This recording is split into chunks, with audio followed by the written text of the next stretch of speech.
আমরা 7 জনের একটা প্রতিনিধি দল আজকে ট্রাইবেল ওয়েলফেয়ার ডিপার্টমেন্টের ডাইরেক্টরের কাছে আমরা একটা প্রতিনিধিমূলক ডেপুটেশনে মিলিত হই।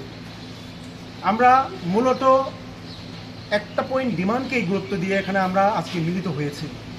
ডিমান্ডটা হচ্ছে, আপনারা অবগত আছেন, রাজ্যবাসী অবগত আছে, বিগত কিছুদিন আগে 11 তারিখ আগস্টে নন্দননগরে একটি বেসরকারি স্কুলের ঠিক সামনে, সেখানে দূর দূরান্তর থেকে আসা উপজাতি মহিলা এবং সবজি ব্যবসায়ী, তাদের সাথে এএমসির টাস্কফোর্স তারা বর্বর আচরণ করে, অমানবিক আচরণ করে।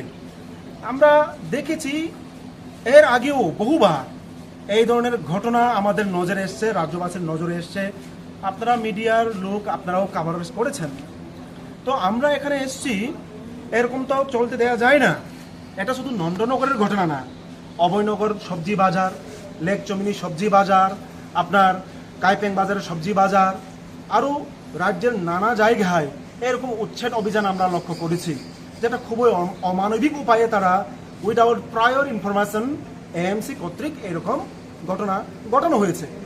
আমরা আজকে এখানে দাবি তুলেছি যে তাদেরকে একটা নির্দিষ্ট স্থায়ী সমাধান ওইখানটাই সেট কিংবা মার্কেট স্টল তৈরি করে দিয়ে তাদেরকে সেই মানসিক একটা অনিশ্চয়তার মধ্যে থেকে তাদেরকে যাতে রেহাই পেতে হয়, ট্রাইবাল ওয়েলফেয়ার ডিপার্টমেন্ট সেই ব্যবস্থা করে দিক।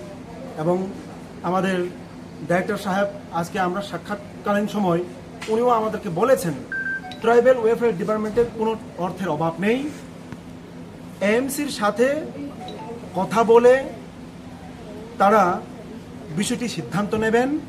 এএমসি যদি জায়গা দেয়, নিশ্চিতভাবে ট্রাইবাল ওয়েলফেয়ার ডিপার্টমেন্ট সেখানে যে কোনো নির্মাণ তাদেরকে সহযোগিতা করার জন্য তারা তৈরি করে দেবেন, এই আশ্বস্ত তারা আমাদের করেছেন।